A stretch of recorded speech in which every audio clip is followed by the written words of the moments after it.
S99 news కి స్వాగతం. బులెటిన్ల ముందుగా హెడ్లైన్స్ చూద్దాం. అతి దారుణంగా రూల్స్ బ్రేక్ చేసి వల్లభనేని వంశీని పోలీసులు అరెస్ట్ చేశారు. వైఎస్ జగన్. దేశాభివృద్ధిలో టెంపుల్ టూరిజం ది ప్రత్యేక పాత్ర. తిరుపతిలో ITCX 2025 కార్యక్రమం. మల్కాజ్గిరి ఎంపీ శ్రీ ఈటెల రాజేందర్ ఎమ్మెల్సీ ఎన్నికల ప్రచారం.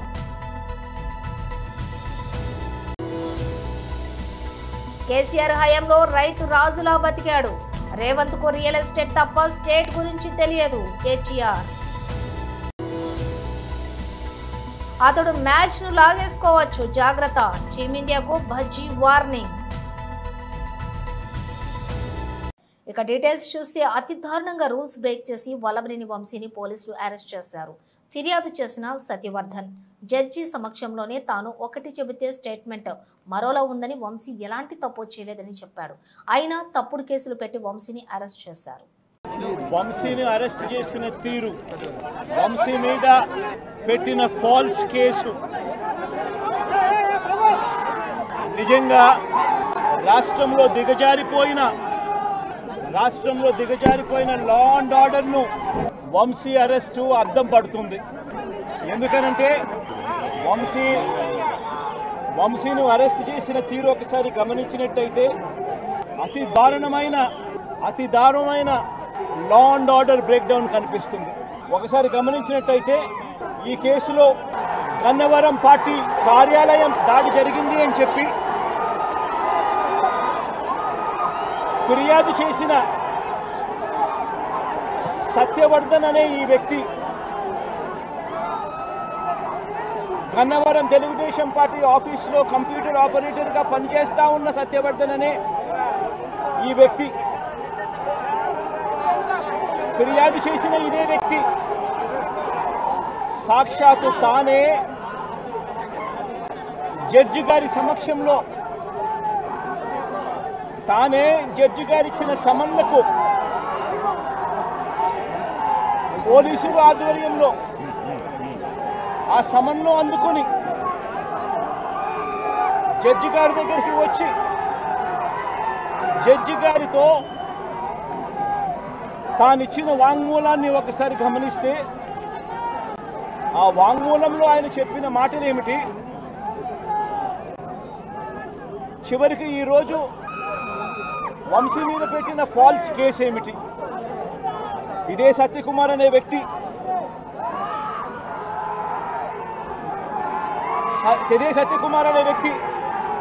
జడ్జి గారి సమక్షంలో సత్యవర్ధన్ అనే వ్యక్తి వంశీ ఎలాంటి తప్పు చేయలేదు అని చెప్పినప్పటికీ కూడా వంశీ మీద తప్పుడు కేసులు ఈరోజు బనాయించడం జరిగింది. ఒకసారి ఈ కేసుకు సంబంధించి ఘటనలు ఒకసారి గమనించాల్సిన అవసరం ఉంది. ఫిబ్రవరి 19వ తారీఖున 2023 మంగళగిరిలో టీడీపీ హెడ్ ఆఫీసులో పట్టాభి అనే వ్యక్తి చేత వంశీ మీద భరించలేని విధంగా బూతులు తిట్టించారు చంద్రబాబు నాయుడు గారు. మంగళగిరి తెలుగుదేశం పార్టీ హెడ్ ఆఫీసులో ఫిబ్రవరి 19, 2023 పట్టాభి అనే వ్యక్తి రెచ్చగొడుతూ దేశాభివృద్ధిలో టెంపుల్ టూరిజం ది ప్రత్యేక పాత్ర, టెక్నాలజీ వినియోగంతో మరింత ముందుకెళ్లాలి, దేవాలయాల నిర్వహణలో సాంకేతికతను వినియోగించాలి. 25-21 years back, they got one idea how to run temples in future. Then they organized this organization. One vision today, it is the talk of the universal. If you see here, ITCX 25 focus on engaging empowering and enhancing the temple economy, recognizing temple as not just spiritual centers but also economic, cultural hub, and also how to run the temples also they are discussing. Today there are very emotional speeches also. I am very happy. This grand event unites nearly 1581 temples from 17 countries. Not only India, that is the power of temples future also. I don't have any doubt. This is a great legacy inherited by India and all of us. This will go globally. It won't stop here. Nearly 685 more participants are joining virtually. Today and tomorrow, 111 speakers of different eminent areas are going to address 15 workshops, and also I have seen 60 plus stalls. Earlier, I used to talk around mid-90s. I used to talk about technology. Now everybody is talking about technology. I am very happy. At that time, I started off technology, IT. Every family should have one IT professional. Now we are talking 2025. Every family should have one AI professional. Very interesting. Recently, one survey, global survey they conducted. IT, especially AI utilization, if you see, in India, 65% of people are adopting AI in one way or the other way, whereas global average 31%. We are far, far ahead of adoption of technology. But at the same time, technology is one, God is one. There is no replacement for God. God is God. Any scientist, technology expert, or everybody has to follow the destiny decided by God. So we are all instrumental, and ultimately we have to depend only on God. Malkajgiri MP Shri Etela Rajender MLC ఎన్నికల ప్రచారం. జనరల్గా 2011లోనే జనాభా లెక్కల ప్రకారంగా తెలంగాణ రాష్ట్రం 3,65,00,000. 2025 అంటే 14 సంవత్సరాల తర్వాత ఎంత జనాభా పెరుగుతుందో మనకు అర్థం కావాలి. ఎస్సీల జనాభా 15% నుంచి 17.5% పెరిగినట్టుగా, ఎస్టీల జనాభా 9 నుంచి 10.5% పెరిగినట్టుగా, బీసీల జనాభా 52% నుంచి 46.5% తగ్గిన విధంగా ఇట్లా ఓసీల జనాభా అని చెప్పిండు. ఎంత బాధ అనిపించే సిగ్గుమాలితనం వాళ్ళదంటే, ఒకసారి ఆయన జనాభా లెక్కలు తీసిన తర్వాత ప్రజల నుంచి వచ్చినటువంటి వ్యతిరేకతని ఇవాళ తట్టుకోలేక లేదు మళ్ళీ సెకండ్ టైం కూడా చేస్తా అని చెప్పిండంటే, కాంగ్రెస్ పార్టీకి అణగారిన వర్గాల పట్ల, మరీ ముఖ్యంగా బీసీ ప్రజల పట్ల ఏ చిత్తశుద్ధి ఉందో మనకు అర్థం కావాలి. దీనికి చట్టబద్ధత లేకుండా, దీనికి టైం లేకుండా, దీనికి ఒక శాస్త్రీయ పద్ధతి లేకుండా ఇవాళ కులగణన అనేటువంటిది జరిగి కాదు, మోసగించే ప్రయత్నం చేసిండు. ఇవాళ దాని నుంచి లబ్ధి పొందాలనే ప్రయత్నం చేసిండు. కానీ పాతాళంలో ఇలా తెలంగాణ ప్రజలు పాతరేసింది ఆయన. అందువల్ల నేను టీచర్లకు వినమ్రంగా విజ్ఞప్తి చేస్తున్నా. గతంలో డిఏలు ఇవ్వకుండా మోసం చేసినప్పుడు కేసీఆర్ 317 జీవో ఇచ్చి కంటి మీద కొనుక్కు లేకుండా చేసినప్పుడు కేసీఆర్. ఇవాళ సిపిఎస్ విధానం రద్దు కావాలని చెప్పి అనేక సంవత్సరాల పోరాటాలు చేస్తున్న టీచర్లు, ప్రభుత్వ ఉద్యోగులు కేంద్ర ప్రభుత్వం డేట్ ఇచ్చింది. మీ రాష్ట్రాలలో మీరు సిపిఎస్లో కొనసాగదలుచుకున్నారా, పాత పెన్షన్ విధానం కొనసాగదలుచుకున్నారా అని చెప్పి ఆప్షన్ అడిగారు. కానీ ఆనాడు కేసీఆర్ గారు మేము సిపిఎస్లో వాళ్ళకు లెటర్ పంపలే. అంటే మళ్ళీ మోసం చేసినటువంటి పార్టీ అది. ఈయన గారు అధికారంలో వచ్చిన వెంటనే 317 సవరణ చేస్తా, సిపిఎస్ విధానాన్ని రద్దు చేస్తా, డిఏలన్నీ కూడా పే చేస్తా, రిటైర్డ్ ఉద్యోగులకు తక్షణమే వాళ్ళ బెనిఫిట్స్ ఇచ్చే ఏర్పాటు చేస్తా. ఒక్కటి కూడా అమలు కాలే. ఇవాళ చివరికి రిటైర్డ్ ఉద్యోగి తన బెనిఫిట్స్ రావాలంటే చేసుకుంటే తప్ప, లంచాలు ఇస్తే తప్ప రిటైర్డ్ ఉద్యోగుల బెనిఫిట్ వస్తలేవంటే ఎంత దయనీయమైన పరిస్థితి ఉందో మనకు అర్థం కావాలి. ఇవాళ దీనికి 9 సంవత్సరాలు పట్టింది కేసీఆర్ మీద వ్యతిరేకత రావడానికి. కానీ రేవంత్ రెడ్డి సర్కారు మీద వ్యతిరేకత రావడానికి 9 నెలలే పట్టింది. నేను మా టీచర్లకి ఇక తెలంగాణ సమాజం అంతా కూడా కొండ నాలుకకు మందెత్తే ఉన్న నాలుక పోయినట్టుగా కేసీఆర్ పోతే బాగుపడదని చెప్పి భావించినాం.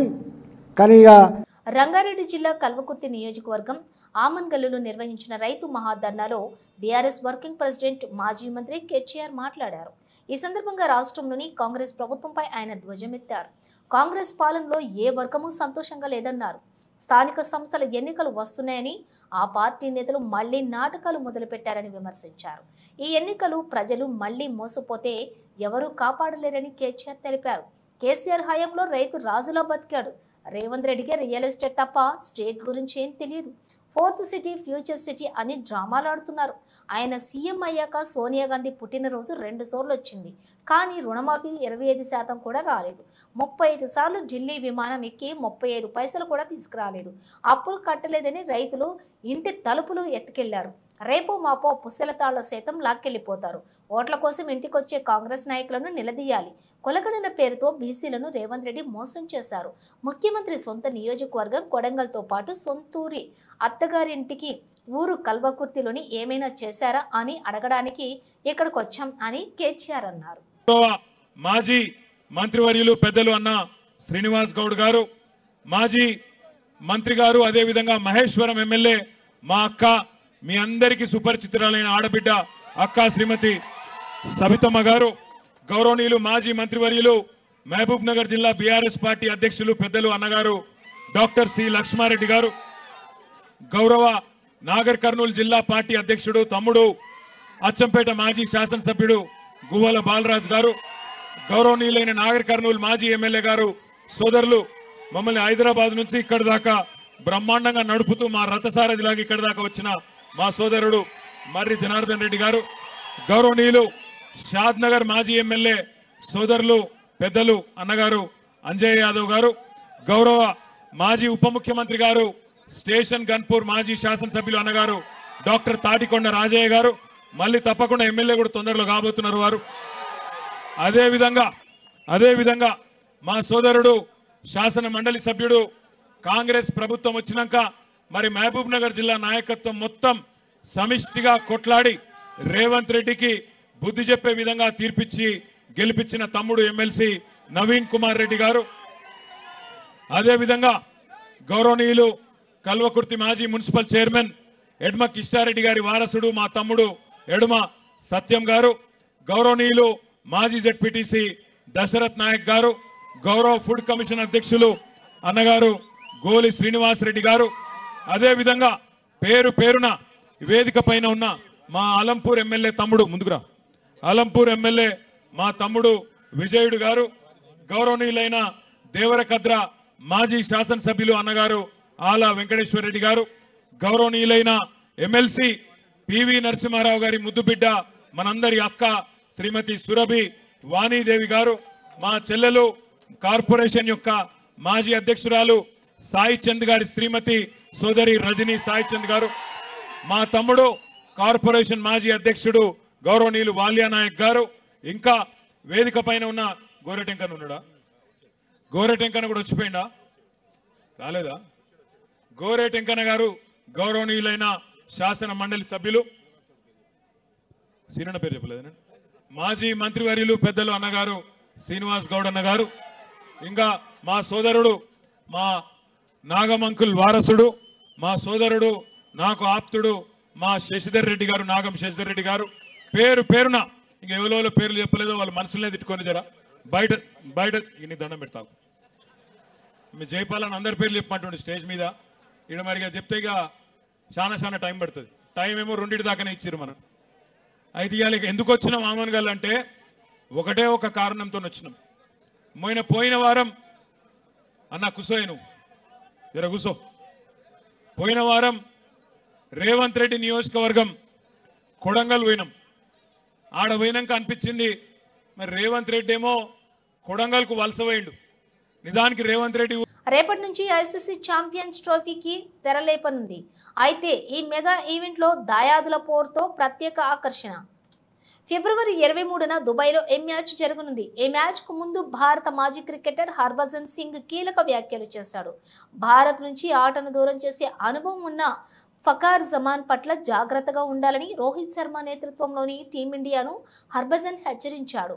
ఫకార్కు మంచి అనుభవం ఉంది, అతను భారత్ నుంచి మ్యాచ్ను లాగేసుకోవచ్చు అని హర్భజన్ తన యూట్యూబ్ ఛానల్లోని అన్నాడు. అటు వన్డేలో మ్యాన్ ఇన్ బ్లూపై ఈ పాక్ ఆటగాడికి అద్భుతమైన రికార్డు కూడా ఉంది. భారత్పై 6 మ్యాచ్ల్లో 82.39 స్ట్రైక్ రేట్, 46.80 సగటుతోటి 234 పరుగులు సాధించాడు. 2017 ఛాంపియన్స్ ట్రోఫీ ఫైనల్లో భారత్ పాకిస్తాన్ జట్ల ఓవర్లోని తలపడ్డాయి. ఈ మ్యాచ్లో ఫకార్ అద్భుతమైన శతకంతో పాక్కు భారీ స్కోర్ అందించాడు. ఈ ఫైనల్ పోర్లో అతడు 106 బంతుల్లో 114 పరుగులు చేయడంతో పాకిస్తాన్ 338/4 స్కోర్ చేసింది. ఆ తర్వాత భారత లక్ష్య ఛేదనతో బరిలోకి దిగిన భారత్ చతికిల పడింది. దాంతో 180 పరుగుల తేడాతో ఓటమి పాలైంది.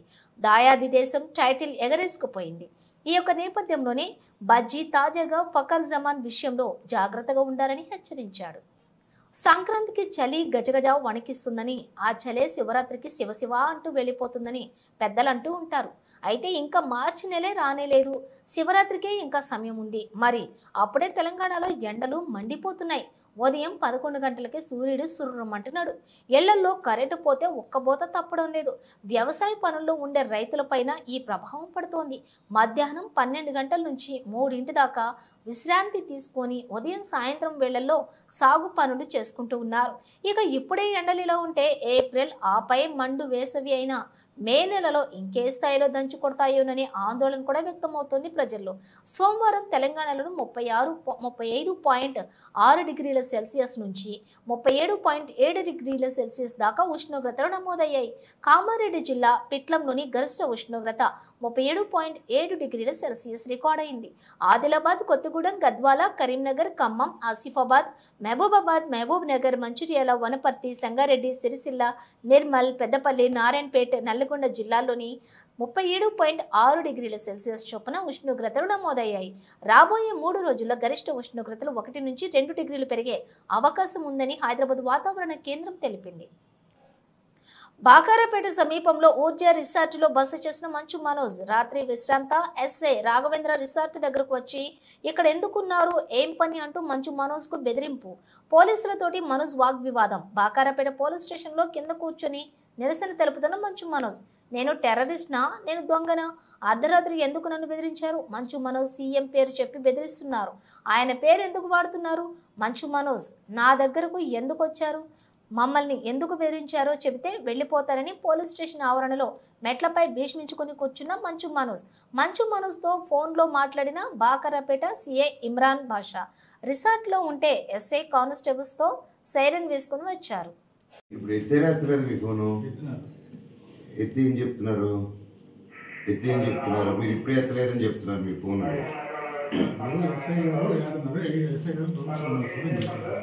ఎస్ఐ గారు రౌండ్స్ ఇంటికి వెళ్ళిపోయారని చెప్పారు ఇందాక. కాక మీకు హెల్ప్గా సార్ హెల్ప్ కోసం అడిగి తీసుకొచ్చాడు సార్. అంతే, మీ పేపర్ మీ పైన సార్.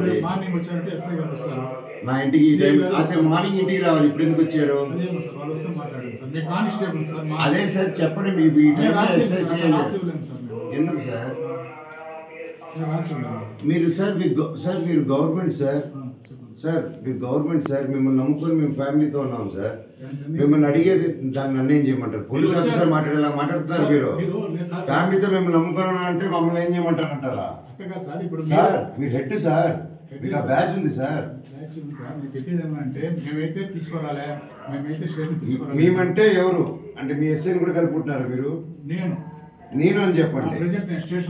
అవును, అవును, ఎవరు మీ ఎస్ఐ పంపిస్తే వచ్చినాము. ఎందుకంటే మీ ఎస్ఐ ఫోన్ తీయట్లేదు అంతే కదా? ఎందుకు? అదొక్కసారి ఎస్ఐ ఫోన్ తీయట్లేదు, మీరు ఇంటికి వెళ్ళండి అని చెప్పండి.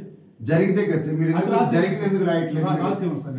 ఎందుకు నాకు రీజన్ చెప్పండి, ఎందుకు రాయట్లేదు? మీరు పోలీస్ సార్, నిజం రాయాలి కదా సార్, మీరు నిజం రాయాలి కదా సార్. మీరు చెప్పిందే రాయమన్నాను సార్, అంటే మీరు అబద్ధం ఆడుతున్నారా? అట్లా నేను లెటర్ రాయిస్తాను, మీరు చేయండి, మీకు ఫోన్ ఉంది కదా. మీ దగ్గర కూడా ఫోన్ ఉంది ఎస్ఐ గారు డిపార్ట్మెంట్ సార్ మీరేంటి సార్ సార్ మీరు ఎందుకు సార్ నా నమస్తే పెడతారు చెప్పండి కాదు మీరు డిపార్ట్మెంట్ సార్ మీరు తప్పుగా అనుకోకూడదని నేను రిక్వెస్ట్గా అడుగుతున్నా నేనేం రుబాబ్ చేయట్లా నా ఇంటికి వచ్చి నన్ను ఎత్తుకొని వచ్చి మీరు అంటే మీరంటే మీరు కాదు డిపార్ట్మెంట్ ఎస్ఐ గారు ఆయన ఎస్ఐ గారితో వచ్చిన కానిస్టేబుల్ నా చేయబట్టుకుని లాగింది వాళ్ళు చేయబట్టుకుని లాగారు కదా సార్ అంతవరకు అయింది కదా సార్ నేను అడిగేది ఇక్కడికి వచ్చినప్పటి నుంచి ఇక్కడ వరకు వచ్చాడు సార్ సందు చివరి వరకు వచ్చాడు ఎస్ఐ వచ్చి అయిపోయారు మా వాళ్ళు వీళ్ళు అడిగి రండి సార్ అని చెప్తుంటే ఇదిగో వస్తున్నా పదండి అని చెప్తే లోపలికి వచ్చాను అటు యూటర్న్ తీసుకుని వెళ్ళిపోయాడు ఆయన ఇది ఎక్కడ న్యాయం సార్ నన్ను వచ్చి గెలికి నా ఇంట్లో వచ్చి నన్ను గెలికి ఇంట్లోనే రిసార్ట్లో ఉన్నా అది ఇల్లాగా ఉన్నాను కదా ఇప్పుడు వచ్చి గెలికేసి చేస్తే ఎట్లా సార్ నేను వచ్చి ఎస్ఐ గారికి చేయండి చేయట్లేదు సిఐ గారికి చేయమంటే సిఐ ఉండండి సార్ అవును సార్ తీయలేదు అవును అది రాయమంటున్నాను నేను అది మీరు అఫీషియల్గా ఇవ్వండి it's rule sir you have to give it officially నేను స్టేషన్కి వచ్చిన్నాను నేను ఇక్కడ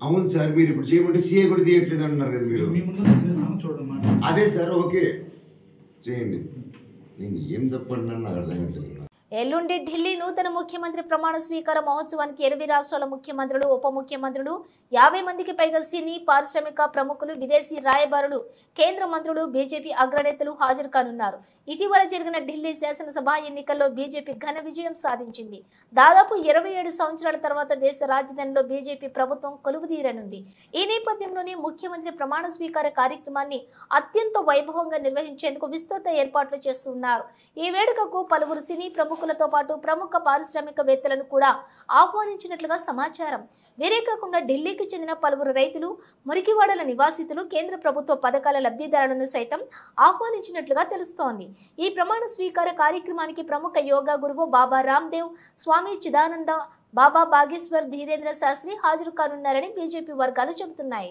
ఎల్లుండి సాయంత్రం 4:30 నూతన ముఖ్యమంత్రి ప్రమాణ స్వీకారం చేయనున్నట్లుగా బీజేపీ వర్గాలు వెల్లడించాయి అయితే ముఖ్యమంత్రి అభ్యర్థి ఎవరనేది ఇంకా ప్రకటించనే లేదు మాజీ ముఖ్యమంత్రి సాహిబ్ సింగ్ వర్మ కుమారుడు పర్వేష్ వర్మ పేరు ప్రముఖంగా వినిపిస్తోంది రేపు బీజేపీ శాసనసభాపక్షం సమావేశమై శాసనసభాపక్ష నేతను మంత్రులను ఎన్నుకోనుంది బులెటిన్ ముగించే ముందు హెడ్లైన్స్ మరోసారి అతి దారుణంగా రూల్స్ బ్రేక్ చేసి వల్లభనేని వంశీని పోలీసులు అరెస్ట్ చేశారు వైఎస్ జగన్ దేశాభివృద్ధిలో టెంపుల్ టూరిజంది ప్రత్యేక పాత్ర తిరుపతిలో ITCX 2025 కార్యక్రమం మల్కాజ్గిరి ఎంపీ శ్రీ ఈటెల రాజేందర్ ఎమ్మెల్సీ ఎన్నికల ప్రచారం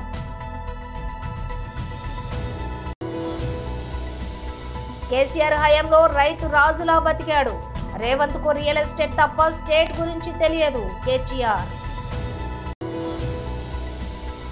అతడు మ్యాచ్ ను లాగేసుకోవచ్చు జాగ్రత్త టీమిండియాకు భజ్జీ వార్నింగ్ బులెటిన్ విశేషాలు మరో బులెటిన్ తో మళ్ళీ కలుద్దాం